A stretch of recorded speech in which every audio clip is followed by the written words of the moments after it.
Ben, boa tarde a todas e a todos.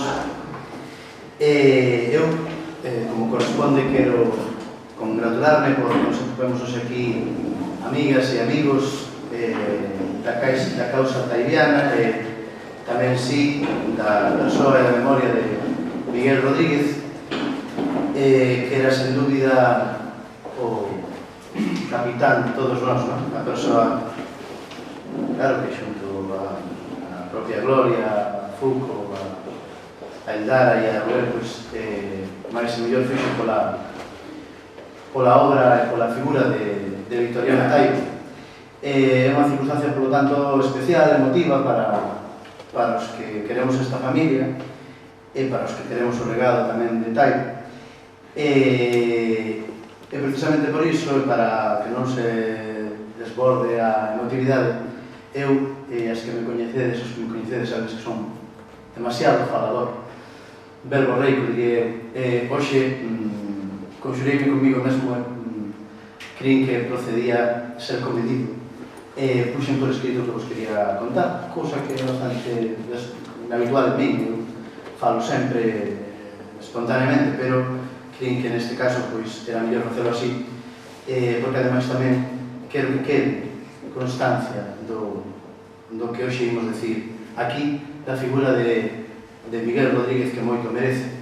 É tamén ademais un placer compartir mesa, pois neste caso con Marta, que tamén é amiga de hai ben tempo, poder despois escoitar a Anxo, a voz máis potente a este lado dos Pirineos, coa regalía da música de Seoane de Forno, claro, e ademais, bueno, facelo para presentar un libro verdadeiramente extraordinario, no que tamén colaboran Antonio Valverde, gran coñecedor do asunto do que versa o libro, Lembranza de Tecedeira, ese poema que recuperamos, non? Por fortuna, vai pouco a pouco legado de Taibo, vendo luz e facendo máis grande, non? Que moito merece. E tamén, evidentemente, Miguel Anxo, que é o grande armadanzas e o que fai xunto cos seus compañeros, do IEM, pois posible que nos vexamos hoxe aquí todas e todos, non? Ben, ben queridas e ben queridos todos, comparezo hoxe ante vós a pedimento dos infatigables e admirables amigos do Instituto de Estudos Milloranos. Un dos seus máis activos e meritorios membros, Miguel Anxo Mouriño, puxose en contacto comigo a primeiros deste mes para noticiarme a feliz aparición do facsímile de Lembranza da Tecedeira, que agora se presenta con gozo unánime dos que aquí nos reunimos. Informoume a máis de que estaba na vontade da organización que este acto servise a semana como xusta homenaxe ao xenro do escritor Miguel Rodríguez, belísima persoa que nos abandonou recentemente e a quen me unía unha amizade admirativa e sen reservas. Xa que logo, cando Miguel Anxo me propuxo a posibilidade de pronunciar unhas palabras neste acto, en memoria e agradecemento por tanto e tan bo como sempre lle deberemos ao generoso Miguel, sentín que o convite non era só unha obriga amigable, senón un auténtico galano que se me facía, pois nada me emociona máis nin me enche de maior orgullo que poder recordar hoxe convosco o bello amigo que se foi deixando en nós en gramas indelebles. Eu, como seguramente tantos e tantas das que aquí estades, coñecín a Miguel por mor de Taibo. Foi alá por os primeiriños do 2008, tempo no que adquirín a responsabilidade de editar a poesía inédita do escritor, que acabou vendo a luz, andando ese mesmo ano, nun volume que titulamos Avicedo que abre follas, e que logo presentamos en Guilluf, en Morgadáns, aquel 14 de novembro, nun acto presidido xustamente polos familiares do poeta, entre os que Miguel ocupou papel cómplice e desprendidamente destacado. Por tanto, ao longo dos meses daquel ano, tive unha oportunidade de frecuentar o seu trato e ir coñecendo mellor, ao tempo que vivía a gratísima experiencia de poder tratar a adorable Gloria, que está hoxe aquí con nós, e o seu fillo Rubén, sabendo tamén puntualmente das sangueiras dos demais membros do núcleo familiar. De primeiras, o noso trato foi epistolar. Mellor teria que dicir que foi emilinear, porque o que en realidade facíamos era escribirnos uns emails ou correos electrónicos. Circunstancia esta que demostra tamén a capacidade de superación e a asombrosa entrega que Miguel sempre amosaba por aprender e coñecer cousas novas. Ainda que estas fosen tan complexas para él como, segundo a propia confesión, lle resultaba a escrita informática e o mundo das visivas virtuais. Lembro que no primeiro correo que cruzamos, logo dos saúdos de rigor, escribí unhas liñas presentándome como investigador e admirador da figura do seu sogro. Miguel, que era tan extraordinario, tan incomparable como humilde, respondeu a súa vez facendo tamén unha telegráfica semblanza del mesmo na que se describía así. Estas son palabras de Miguel. Nado en Vigo, bastantes anos de idade, estudos primarios e outros elementais burocráticos, nin sequera bacharelato elemental, daquelo moi bom.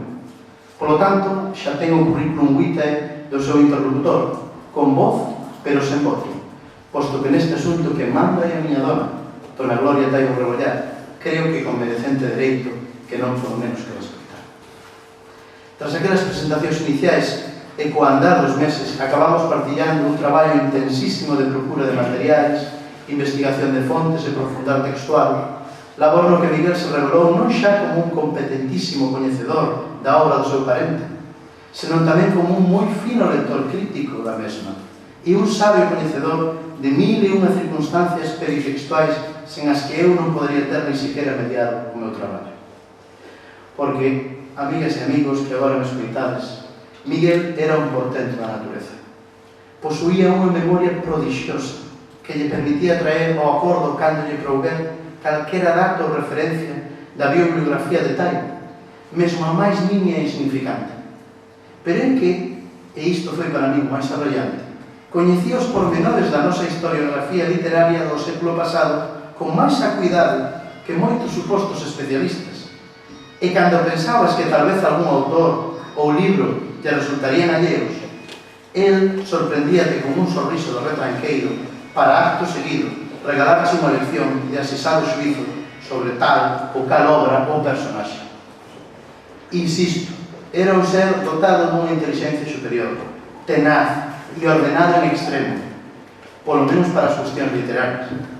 Ainda hoxe, ao lembrar a primeira vez que nos vimos na compañía de Gloria, veñen a min as sensacións de Aglaya cando, naquel verán, sentados á mesa da súa casa na rúa Lalín, en Vigo, Miguel foi pousando en col do mantel os cartafolios nos que conservaba os manuscritos e outros materiais de Taibo. A minuciosa clasificación das carpetas e os textos, a exhaustiva pescuda hemerográfica que aquel home realizara paciente, esforzado, incansablemente durante anos e anos, era, como dubidarlo, admirable. Traballar con ele era facelo con un pai benévolo que te guía nos desnortamentos. Sempre estaba aí para solucionar calquera dúbida, para enviar calquera escrito, para realizar calquera chamada ou mergullarse na biblioteca ou arquivo que cumplise. E todo, ollo, dende a máis absoluta das humildades. Recordo que unha vez describín gabando a óptima disposición na que conservaba os materiais do seu sogro. El contestoume lacónico: estimo moito a súa felicitación polo labor na confección da cronobiografía e bibliografía, pouco incrementadas, de hoxe. A cousa non ten maior mérito, si algo de traballo. Ele era así, todo generosidade e devoción por don Victoriano Taibo. Por iso, tentaba sempre pasar desapercibido, ficar nun segundo plano, como se todo o que facía non tivese valor ningún, cando os que o coñecemos sabemos que se non fose por Gloria e por él, e polos seus rapaces, o labor de recuperación que nos últimos anos se fixo da figura de Taibo sería simplemente imposible. Por iso, por tantas cousas, despois de estar co casal no seu fogar, escribín un correo no que lle facía unha confesión que agora, moito tempo despois, continuo suscribindo letra por letra. Dicía eu daquela: déixame que che manifeste, antes nada, que foi para min un verdadeiro placer gozar da vosa compañía na mañá de onte. Poucas veces, os investigadores atopamos persoas tan afables e atentas como a Gloria e como a ti. Don Victoriano, dende o ceo, estará orgulloso de vos. Agora estarán os dous.